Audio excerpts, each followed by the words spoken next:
Hey everyone, and welcome to Candid Motherhood. I just wanted to take a minute and thank all of our listeners for your support. You all are amazing. If you'd like to get to know me or Jackie better, if you aren't already, please follow us on Instagram or Facebook at candid.motherhood or on YouTube at Candid Motherhood. We post pictures and videos daily. If you have questions, feedback, or ideas for future episodes, please don't hesitate.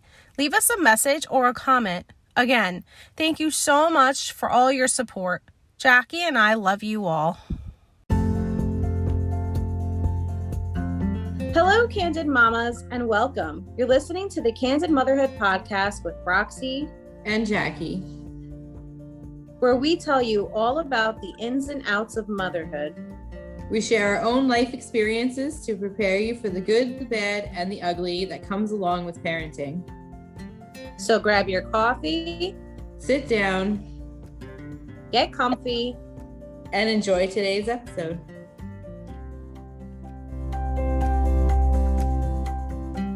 Hi, Candid Mamas. Welcome to another episode. And it's Friday today, so TGIF. How are you, Jackie, on this wonderful evening? Good. How are you? I'm doing great.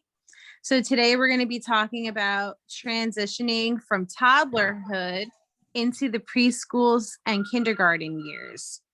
So to get started, we both have children in this age range, so we're going to be discussing our experiences as well. So transitioning to preschool is a really big deal. It felt like just yesterday, your child took his very first steps and said his first words. And like those, pre-K is also a major milestone. There are a few things that you can do to help prepare your child.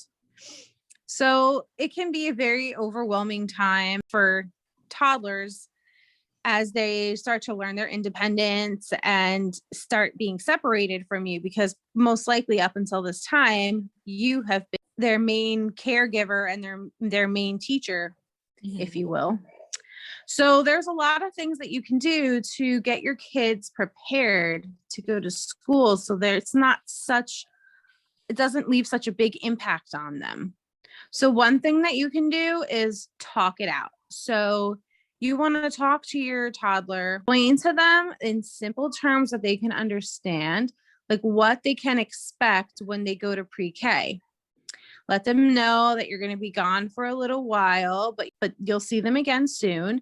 And you want to build excitement by telling them about all the friends they're going to make, all the fun games they're going to play, all the delicious snacks they're going to eat. Make it seem like it's going to be super, super fun for them. I want to know, Jackie, when your kids went to school, did you do anything to help them prepare? They both went to preschool. Nate started school very early. He was 3 years old and didn't turn 4 until it was November, because his birthday's in November. So it was kind of hard to kind of prep him for school because he was still so young. Lacey's a little bit like where her birthday fell. She was a little older. They were both very excited to be in school though. But for some children, learning to cope with a new environment, as well as separating from their parents, can be overwhelming, or it can go smoothly. I know for my kids, it kind of went smoothly. Nathan had a little bit more issues during pre-K than Lacey has, but he's had that since the beginning of school. He's always had like a mark on his back with the teachers for some reason. So it was more difficult with him being in pre-K than Lacey being in pre-K. She's so easy, go with the flow, just whatever. What about you? I know you got Julie and Nikki, and Jacob pretty soon will be in pre-K. Yeah, so I only actually had one actually go to a pre-K school. So only Julie ended up going to pre-K because Nikki's 4 now, but I ended up homeschooling him because of the whole COVID thing. Yeah. So but with Julie, it was pretty easy, the transition. She was actually asking me like, Mom, when am I going to go to school? Mom, I want to go to school. When am I going to start school? So she was excited about starting school. And I feel like also she's like beyond her years. So Yeah. even though she was only 4, it felt like she was so much older. Like she was the one that was like, Mom, I'm ready to go. And I was the one who was like, no, I'm not ready yet. I'm not ready to send my baby off to school yet. Yeah. So for us, it was really easy in that sense for her.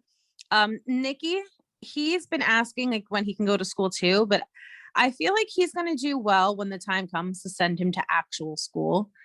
I'm still a little worried about Jacob. I know he's young still, but Yeah. he's like my most clingy one. So Yeah. I mean, I noticed that when we go to church and I leave him in the daycare, he will not stay. He will just cry and cry and cry. And I mean, like he won't stop after 5 minutes, even after I leave. So I'm a little worried about him, but he still has some time to learn some of these coping techniques. Yeah, well, how a preschooler reacts emotionally and socially may have more to do with their temperaments and their needs and interests and experience, such as like previous school attendance rather than like their specific age.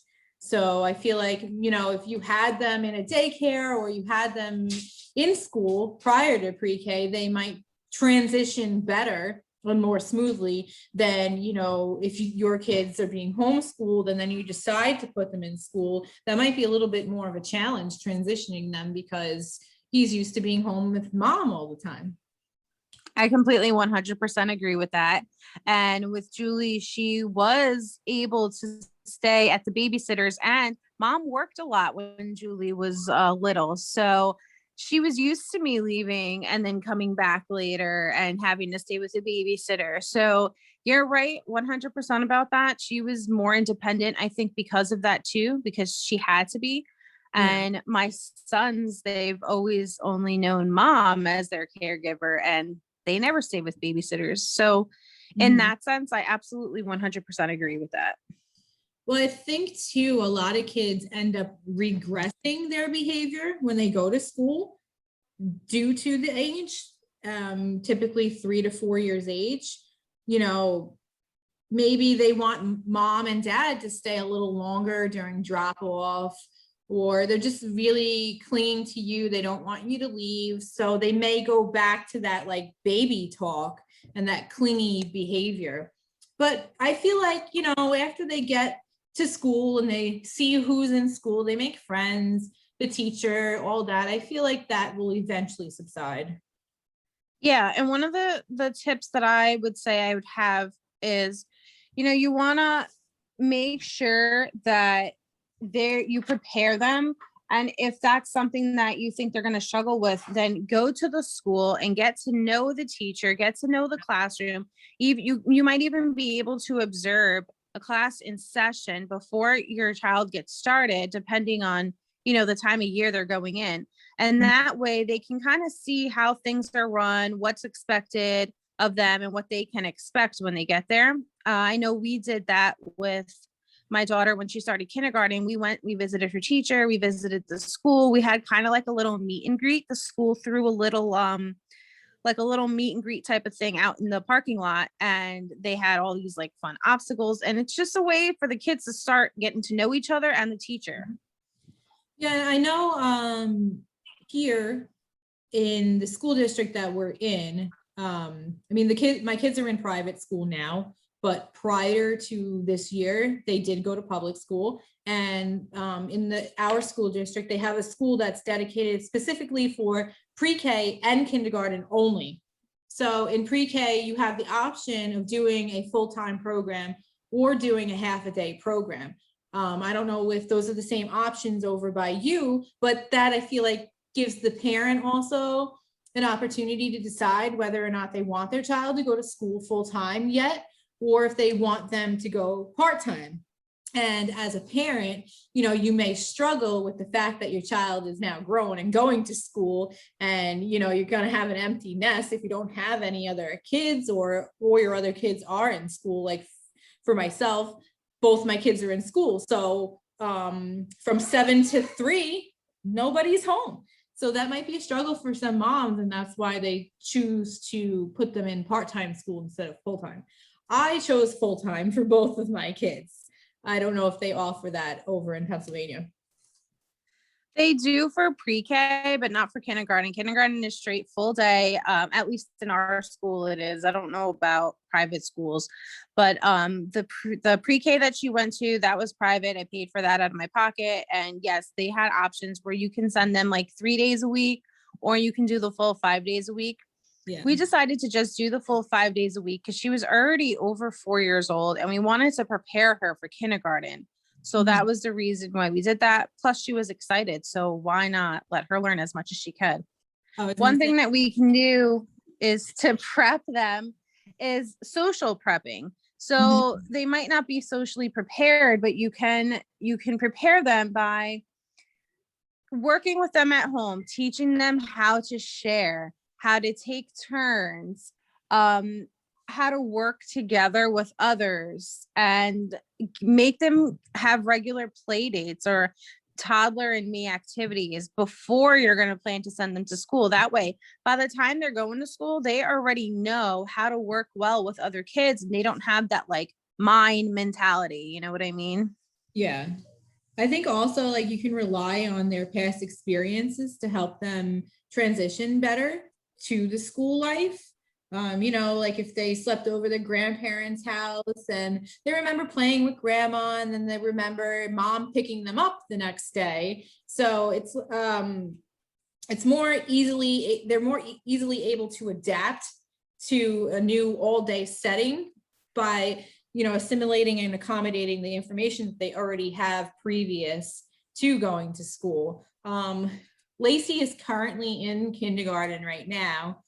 She was in kindergarten last year, but due to COVID, we decided to put the kids in private school because the private school was open 5 days a week and the kids were allowed to go to school. And that's why we decided to do that, because I did not want my kids to be virtual.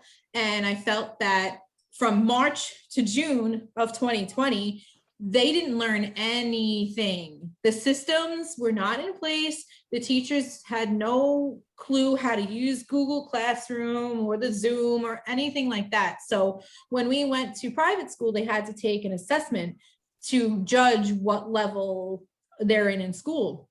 Do they go on to, for instance, Nate was going into third grade. Does he go to third grade? Does Lacey go to first grade? So when they did the assessment, they decided that Lacey needed to repeat kindergarten. And I was okay with that. I mean, I was a little upset at first, but I eventually got over it and I realized that it's okay. And I'm glad that we decided to do that, because she is now at the top of her grade level instead of the bottom. And this school, they don't teach Common Core or anything like that. They go old school, like how we were taught, with phonics, and the math is like regular math, not Common Core.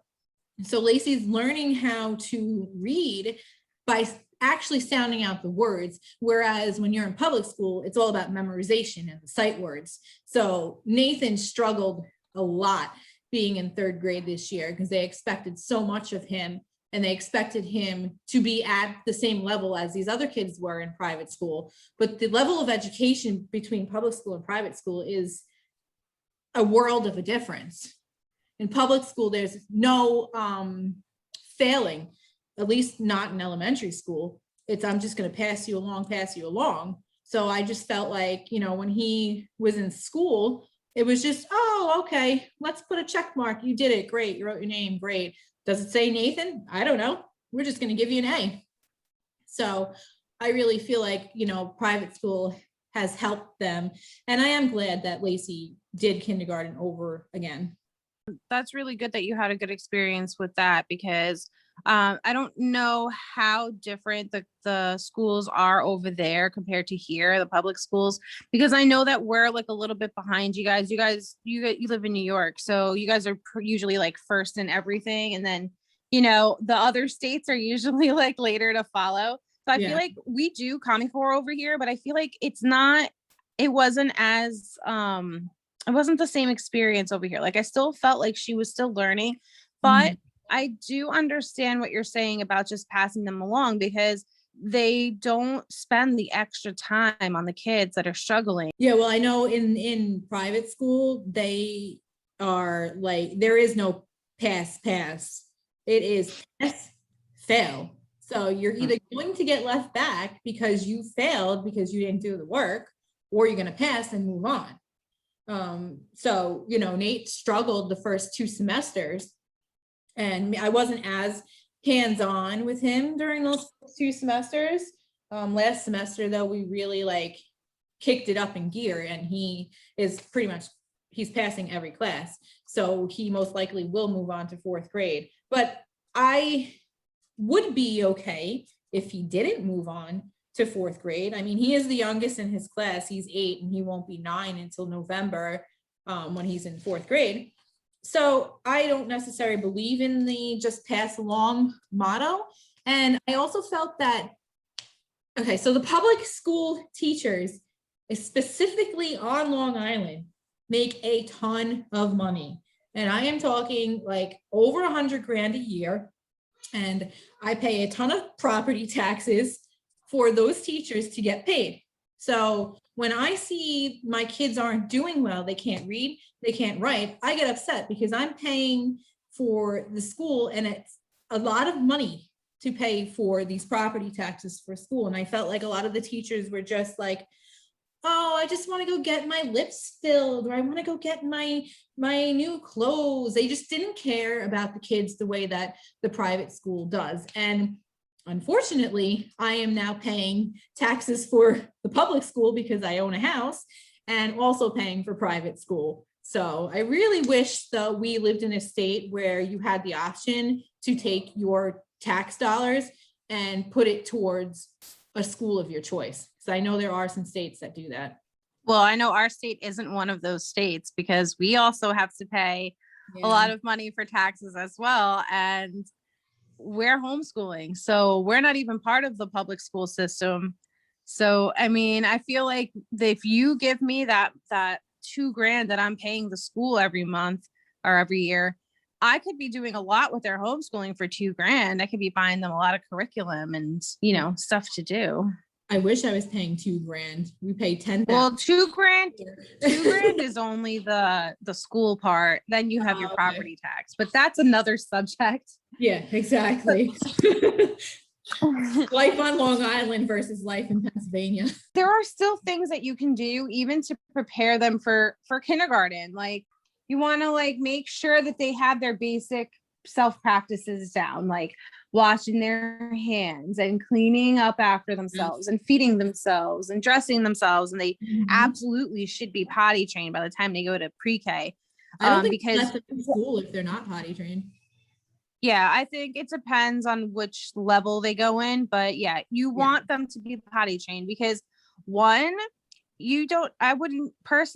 don't trust somebody wiping my kids' privates in bathroom. And so I wanted to, that was something I made sure that my daughter knew how to do, was clean herself so she didn't have to ask for help. Well, it's unfortunate that, you know, in this day and age, you see a lot of school teachers going to jail for sexually assaulting kids.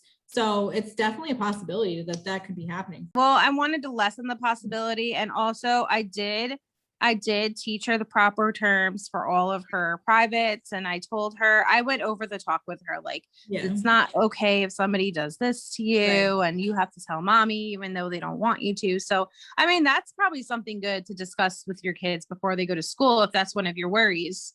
Absolutely. Which is always a worry to me. That's one of my biggest fears, actually. Also helping the teachers out, because the teacher is only one person and she's got like 15, 20 kids, and they're all super energetic 4-year-olds. You know, the more that they can do on their own, the more you can help the teacher, and then she'll be able to help your kids more. Yeah. It's funny because I really didn't want to be involved in the school at all when they were in public school. One of my neighbors, she was in the PTA, and she would tell me stories about these people that are in the PTA. And I'm like, I want nothing to do with that. They're all dramatic and it's very cliquey. I'm not into that. But when they started private school, I felt like, because I'm paying all this money for private school, like I should get the most out of my money and really help. So I signed up for the PTA. They don't call it PTA, but they call it PTC, Parent Teacher Connection.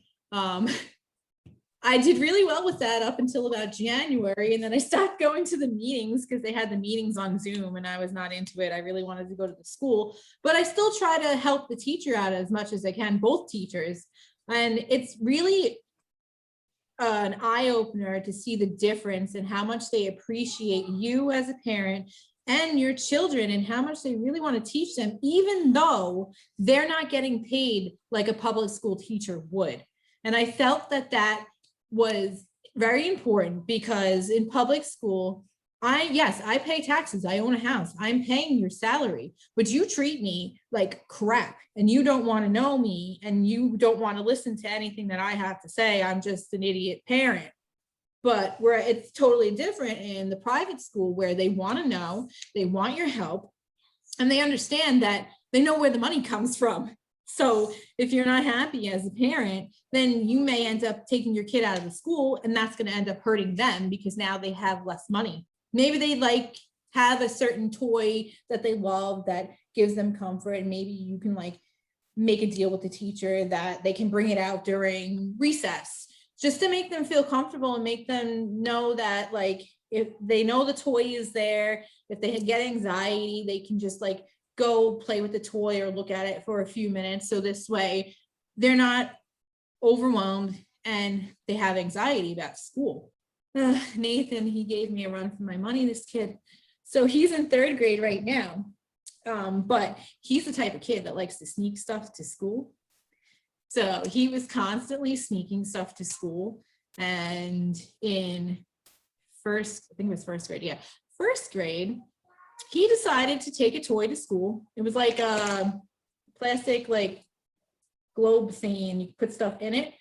I was like, oh, okay, whatever, bring it to school. Yeah, I probably should have looked inside of the little globe thing because he brought a pocket knife to school and ended up getting suspended from school for 5 days. And they wanted to try to expel him and stuff because they said it's a weapon. Meanwhile, it was this thing, 2 inches big.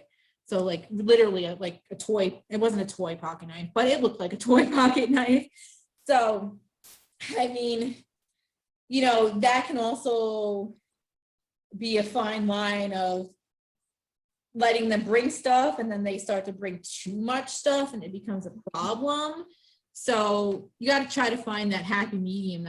What I have is let them bring maybe a picture of you or attach a picture of you to the inside of their backpack or something. So that way, if they miss you or something, they can just take a sneak peek and remember okay, mom's right there, it's nothing big deal. But my daughter did used to sneak things into school too. And I always checked her backpack before she went to school, but usually it was just a stupid little toy. But yeah, I always wanted to make sure that she wasn't bringing contraband into school too, because they don't realize the damage that that one little thing that they bring can cause. Oh, well, that happened also once. I put Nate's lunch in a plastic bag and I didn't look inside the plastic bag. Next thing you know, I get a phone call from the school. This was when he was in kindergarten, I think. And they're so inside the plastic bag, there was a little baggie of this powdery green substance. And Nate said that daddy takes that for his back.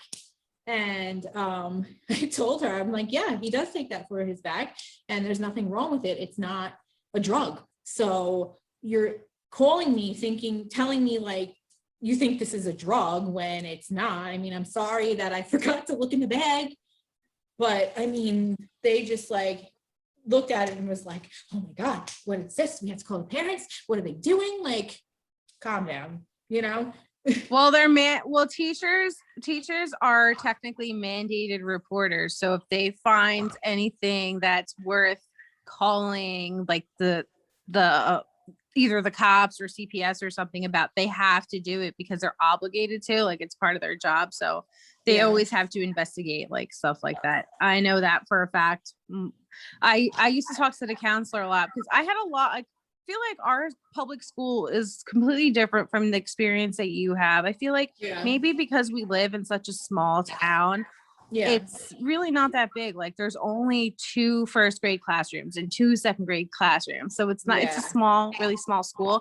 And the parents are super, super involved. Like everybody who works at the school is their kids go to that school. So Right. there's eyes everywhere. Someone's always Mhm. looking out.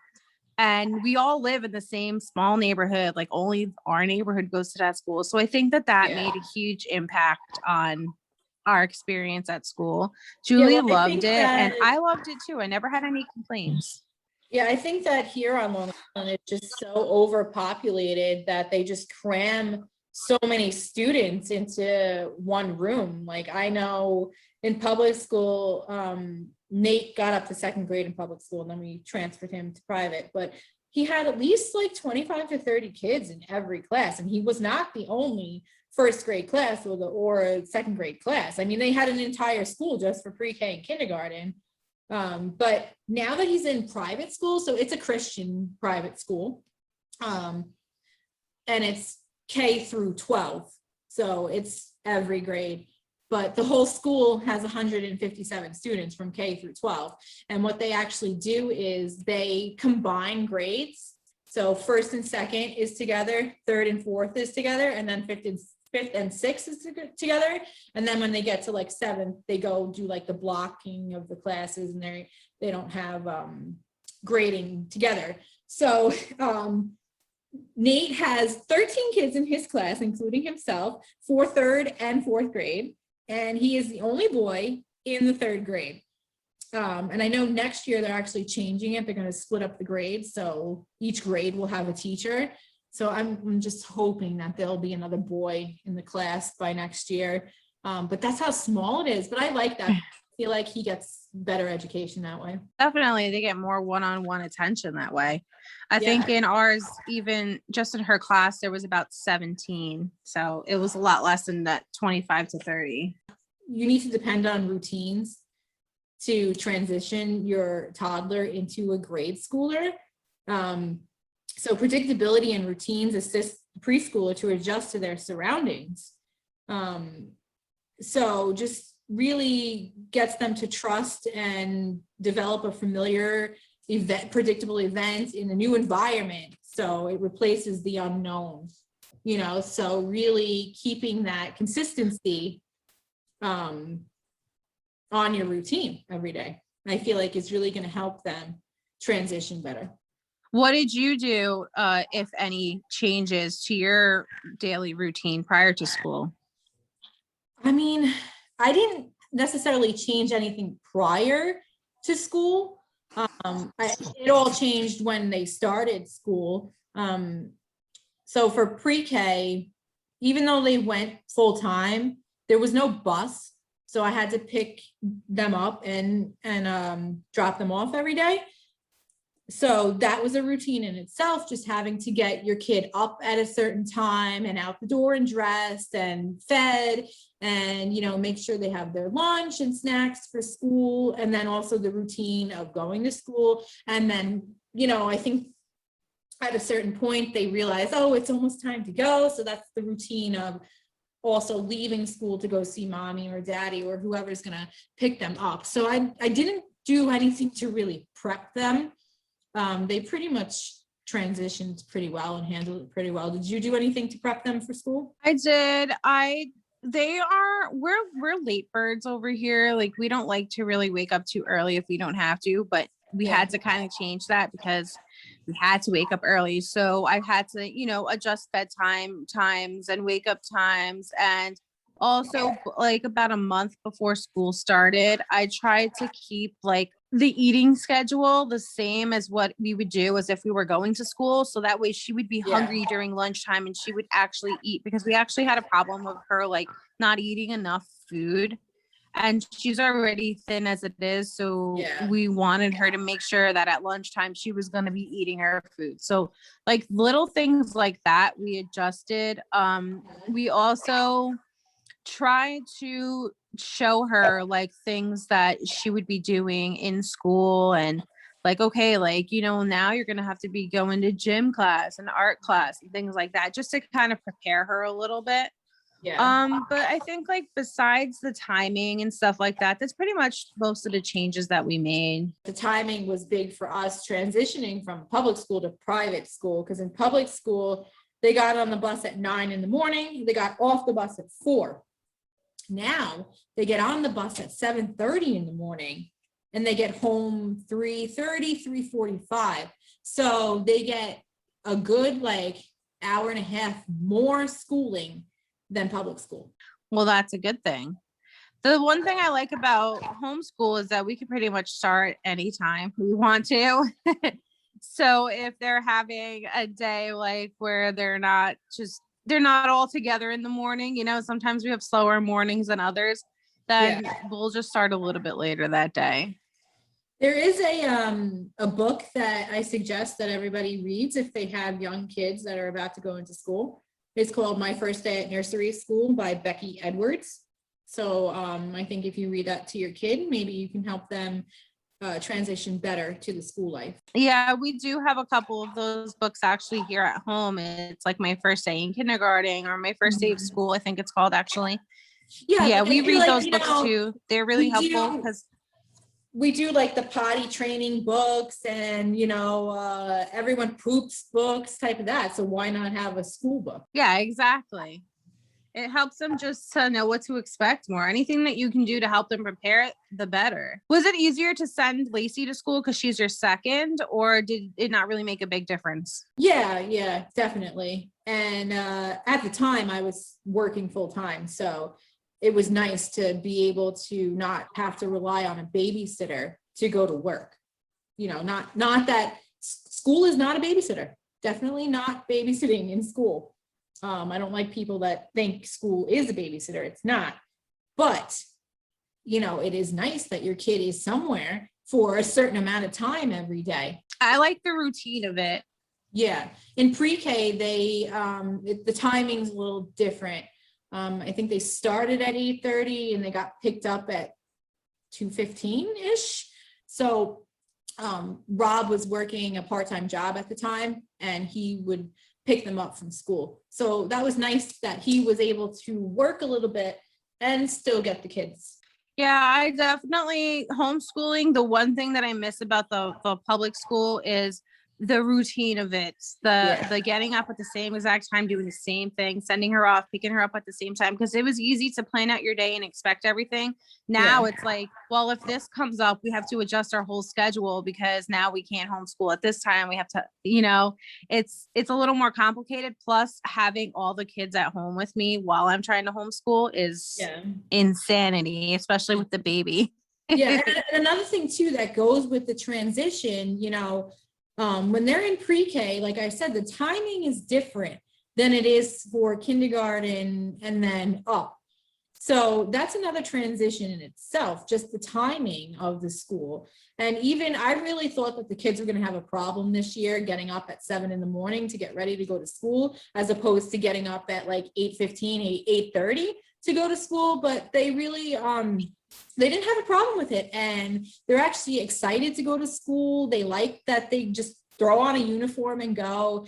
And, Nate's like, when we just had spring break and Nate's like, I don't want to be off from school. I want to be in school. So I like that. He likes the school better. And actually, when we transitioned him to private school, he told me how much he loved the school because he was getting bullied in public school. And I had no idea that he was being bullied, and to a point where, he had a lot of issues in public school. The teachers, the principals, they were like up his ass every second.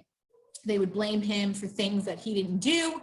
And he is so smart that he would just go along with it and agree with it just to get them off his back. So, when I found out that he was not only being bullied by the teacher and the principal, he's being bullied by other kids, that really upset me that I didn't know that. And now that he's in private school, he is totally different and he wants to go to school and likes his classmates. So that was pretty alarming to find out, but I'm happy that it's better now. Did you have anything that happened like that during school that maybe you found out now that you're homeschooling? Her school had a really big anti-bullying program, and They even had like workshops once a month where they would have the whole school get together and they would talk about bullying and why it's bad and why you should include everybody and be friends with everybody. So I feel like being in a small community, it's a lot easier to find these things out. There was one point where I thought maybe something was going on because all of a sudden she would like before we would go to school, she would start asking me like, Mom, are we going to go out for recess today? And I'm like, maybe. Why? And she's like, well, I don't want to go out for recess, which kind of like alarmed me a little because I'm like, kids love going outside. Why the heck don't you want to go outside? What happened? So I try to like ask her questions about it and things like that, but I never really got a straight answer. And so I ended up talking to the school guidance counselor because I brought it to her attention because I'm like, you're there more than I am. Maybe you can see something going on. So she went to the playground and stuff, but they never really found anything. She even told me like, you can come and in the parking lot at lunchtime and check it out for yourself if you want. So I did, but I didn't see anything. And eventually she just said that like she likes the indoor toys better than she likes the playground. That's all we got out of her. So I mean, maybe something was going on and she didn't want to tell me, but as far as we could tell, there was nothing going on. That's about the extent of our situation. Yeah, I feel like a lot of times though, sometimes kids as young as they are in pre-K, kindergarten, elementary school, if they have something going on, they might be afraid to tell you or scared to tell you because of the reaction you might have or the consequences that might come with it. But I tell my kids all the time, you tell me everything. I will not be angry. I will not be upset as long as you're not lying to me. You tell me the truth, we'll work it out. We'll figure it out. But I want you to be able to talk to me and tell me everything. Right. Well, we had that same conversation. So I told her if there's anything, I even went to the extent of like, is there a teacher that's bothering you? Or like, like I didn't know what was going on. I even asked her if somebody was touching her inappropriately because you never know. You have to ask the hard questions because then you'll never know the answers. You know what I mean? And I feel like when nothing came of it. Yeah. And I feel like when you're like 3 to 4 years old and you're in pre-K, you're not going to have that ability to stand up for yourself or to really understand what's going on. You'll probably understand it later on in life. But I feel like after 4, when you're 5, 6, 7, 8, you have better communication skills and you can communicate better with your peers and your parents and really understand what's going on. Hopefully they tell you. Because sometimes it's like pulling teeth with Nate, just try to get answers from him. When you dropped your kids off at school for like the first couple days, did they have like separation anxiety? Did they not want you to leave? Did they cry? Yeah. So I think Nate was more of the clinger. And he, I don't think any of them cried, but I just don't think he wanted me to leave.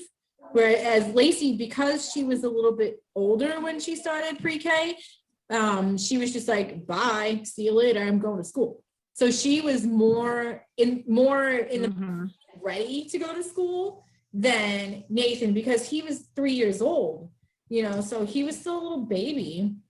And but yeah, did your kids react like that when they went? No, Julie pretty much was the same way. Like Lacey was like, okay, like bye mom, I'll see you later. I mean, like the first day she wanted me to go up to the classroom with her, which every day I did that. I would walk her up to her classroom and then leave her at the door and say bye. But I just thought about it a lot for my boys because they're more clingy and especially, my third baby, especially Jacob. And so I was thinking of things that might be able to help him when he gets to that point. And I know like just from my experience leaving them in daycare, just in church for 1 hour, Nikki used to cry so much in the beginning, but then eventually like he would get quiet. What I would do is I'd have to sneak out because I hate doing that because I really always want my kids to know like, hey, mommy is leaving and then we'll be okay with it. Yeah. But I couldn't do that with him. He wouldn't let me leave. So we have to distract him with a toy. And then once he got distracted, I would walk out the door. Yeah. I tried doing that with my son, Jacob, and it didn't work. It's funny because you like the pre-K here, you had to bring the kid to the classroom and sign them in and sign them out every single day. Mm-hmm. So it wasn't just like a drop-off situation, but there were tons of kids that were like screaming, yelling, thrashing, just having a total meltdown. And it's not just a meltdown. Mm-hmm. It could be a meltdown for the parent too, because you're used to the past 3 to 4 years having your kids home and relying on you for, their life. And now they're in school. So that may be hard on the parent also. How did you feel sending your kids to school? Yeah, I think it was harder for me, especially when we got to kindergarten. That was a big thing for me because, in preschool, I was the one who dropped her off and I saw her into her classroom and I'm the one who went and picked her up. But when you're going to kindergarten, like I had to send her off on the bus and I feel like she's so little and this bus is so big and like, oh no, like I'm sending my baby away and not only that, but I'm sending her into somebody else's care for the whole day when I'm the one that's used to caring for her. Yeah. So it was hard. It was hard for me to let go a little bit. I definitely shed a tear that first day. Aww. I know the bus thing, now that you mention it, was a difficult transition for both of my kids. I just think that because they weren't familiar with it and it was so new, and I was like, okay, get on the bus, bye. They weren't used to mommy was there to drop them off, and pick them up. But now they get on the bus and the bus driver drives them to school. So I think that was a hard transition for my kids. They really didn't want to get on the bus. See, we live really close to the school, only a mile away. So I was like, you know what? Like, why don't I just drive you to school? But she wanted to go on the bus. So I think like her being so independent made it harder for me because I'm like, she doesn't need me anymore. You know what I mean? Yeah, I think that it's going to be hard for a lot of parents because they feel like their baby's growing up. And like you said, they're more independent and they don't rely on you as much. I think there's also worries too. Like, is your kid gonna make friends in school? Are they gonna be nervous? Are they going to eat all their lunch? Are they going to be hungry if they don't? Are they going to get in trouble? Things like that. Like they run through your mind all day long. And really, in reality, they're fine. Like they're going to be just fine. But you're the one that's like all worried. But I know some of the emotions that parents feel when they're sending their kids off to school is, one, they feel pride because they're proud that they finally got to this accomplishment stage in their they finally accomplished this stage in their kid's life. Sadness because now, their baby's growing up, like we talked about before, and they're not home with them all the time anymore. Yeah. They're stressed because they're trying to keep the schedule. They're trying to get the kids out the door at a certain time and get the kids ready and get their lunch ready and all that. They might feel inadequacy. They might feel exhaustion.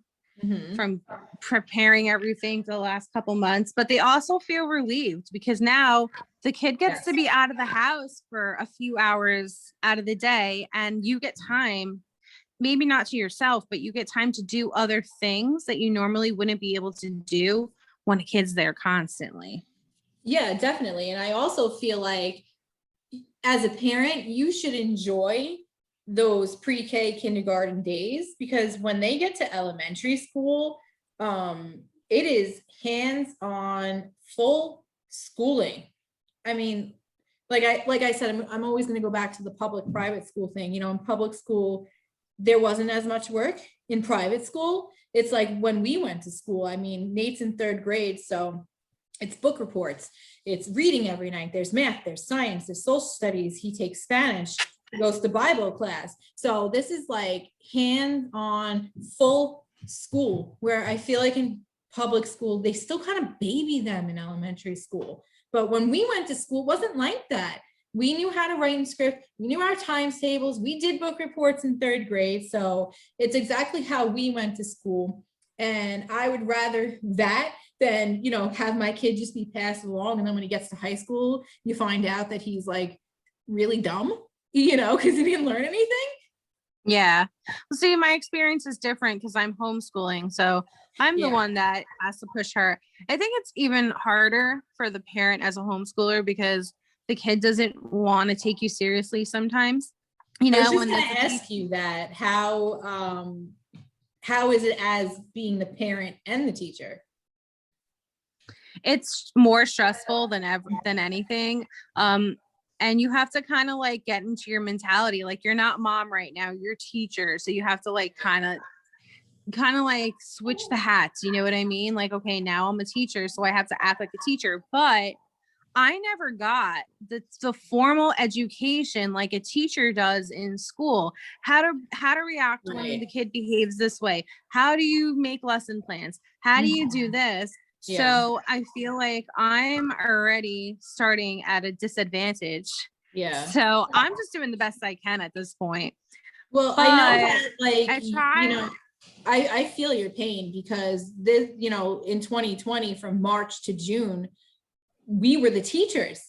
And it was so difficult because he doesn't see me as a teacher. Lacey doesn't see me as a teacher. They see me as mom. So when I'm trying to be like, you know, stern and tell them like, you have to do this and this, they were like, yeah, okay, whatever. So it was so difficult to be the teacher and the mom. So I give you lots of props for that because I don't know if I'd be able to homeschool my kids. Yeah, you know, it's a decision that I have to like wake up daily and be like, okay, well, I have to homeschool today. It's like at this point, I kind of feel like I have no choice because I made this decision.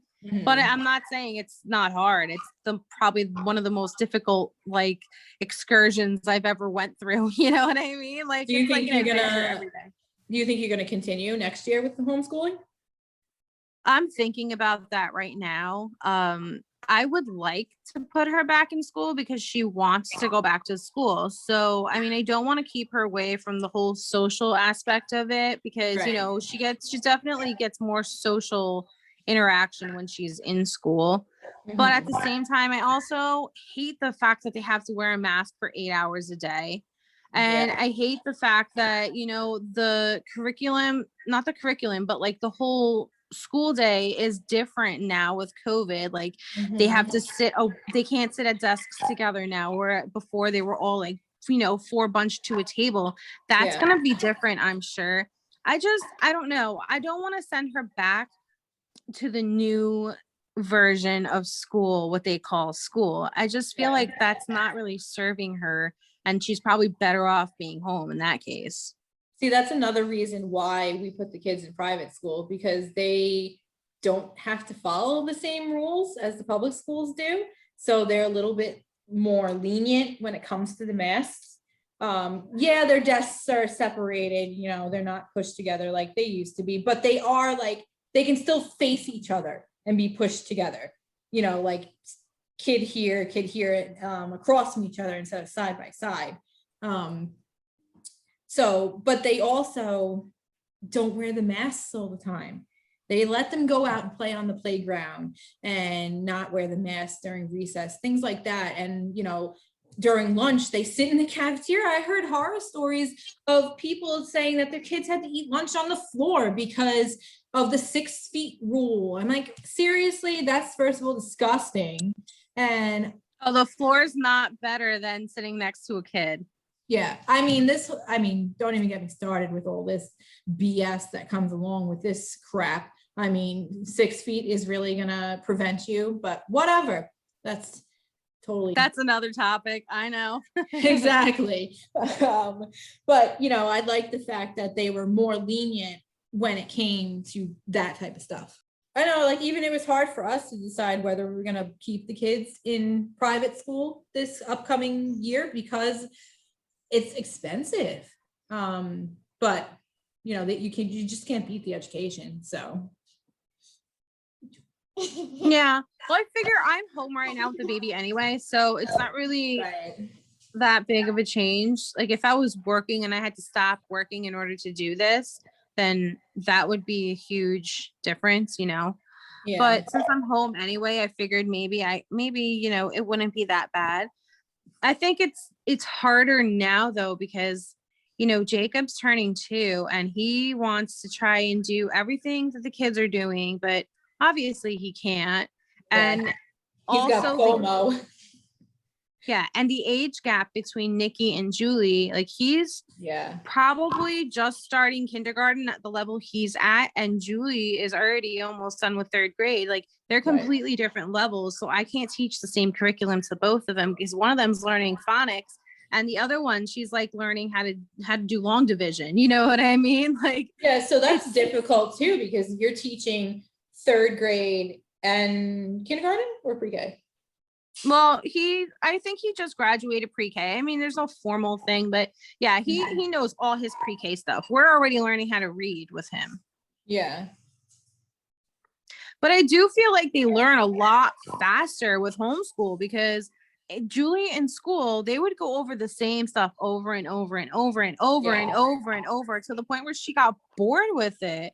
But now it's like, okay, like, you know, this, we don't have to go over it 100,000 times. You know it. Let's move on to the next, you know? Yeah. And it's that one-on-one. And then that's the reason they're going over it so many times, because there's too many kids in the class. Yeah, I get it. But at the same time, it's like, you only can give the kids so much to do. Like, they're going to get bored doing the same thing over and over. Even with the spelling, she'd give the same spelling words. They had the same, the words were different, but the assignments were all the same every week for the whole year. It gets boring. Yeah, absolutely. That's what I didn't like either about public school, was like, they literally ripped a math page out of a book and, you know, told you to read these stupid packets that they put together. It was like really no thinking involved to the curriculum. Yeah. What I love about homeschool is the flexibility. So like, if one day I need to go to my mom's house, for example, we can pick up our computer and our books and go to my mom's house and homeschool there if we need to, or, you know, wherever we are, we can homeschool. And then also, like, some days they're okay with reading a book and doing book work and all that. Other days they just don't have the attention span for it. So we do computer games instead, like learning games, but they're still learning. They're just playing games, learning. Other days, when it's really nice outside, we get up, we go outside, we do math on the ground with the chalk, you know? Yeah, that's got to be difficult too. Being in the public school, or, you know, not being homeschooled, in the sense that you have all these kids and they're all on different levels. And, you know, that could really make or break a child in their education, depending on whether the teacher is going to be involved or not. And also, children learn differently. There's different styles of learning. Not everybody learns from a book. Not everybody learns from watching or listening. You know, I know that Julie, she learns a lot from watching and listening, like from videos. So if I put on a video, she will retain all that information that she saw in the video. But if I'm reading it to her, she won't remember anything. Yeah, exactly. All right, so we went through a lot of different things about transitioning toddlers to grade schoolers, and it goes stage by stage. So 3 to 4 years old. By age 3, many preschoolers have made strong attachments to parents or teachers. These attachments allow children to keep loved ones in mind, even when separated from them for periods of time. 3 and 4s often cling to comfort items, such as a favorite toy or a blanket, during times of new adjustments to new environments. How a preschooler reacts to a new environment may have as much to do with his temperament and experience as it does with age. Then 5 to 6 years old. By age 5, many children can carry on conversations with unfamiliar children and adults. Most kindergartners trust the school environment as a safe place to meet others. 5s and 6s have developed the ability to organize and interest other children in different play situations. So there's definitely a big gap from 3 to 6 in their capabilities of how they talk to people, how they react to different situations. So you as a mother and you as a father, you're not alone in you feeling anxious about them going to school or nervous. But I feel with our past experiences to just be on top of everything And if you don't feel that something is right, talk to the teacher, talk to the principal, whoever you got to talk to get your kid to the level they need to be at. Yep. And I think those good practices that we discussed before to get your kids prepared for school, those are really going to be good to get on board with before school, just to get them a little more prepared and to alleviate the anxiety a little bit for them and for you. Yeah, I agree. And if any of you candid mamas have younger children that aren't in school yet, or they are in school and you have any questions, or you have any tips that you might want to add to this conversation, please send us a message on Instagram at candid.motherhood or on Facebook. And we look forward to talking to you guys again on Tell All Tuesday. Have a great weekend, guys. Have a good weekend. Bye, Candid Mamas. Thank you so much for listening to Candid Motherhood Podcast. We hope you enjoyed today's episode. Please subscribe, share, and rate our podcast. If you have any ideas for future episodes or want to learn more about us, please follow us on Facebook and Instagram at candid.motherhood and on Twitter at @cmotherhood. We appreciate your love and support. Until next time, thank you, Candid Mamas.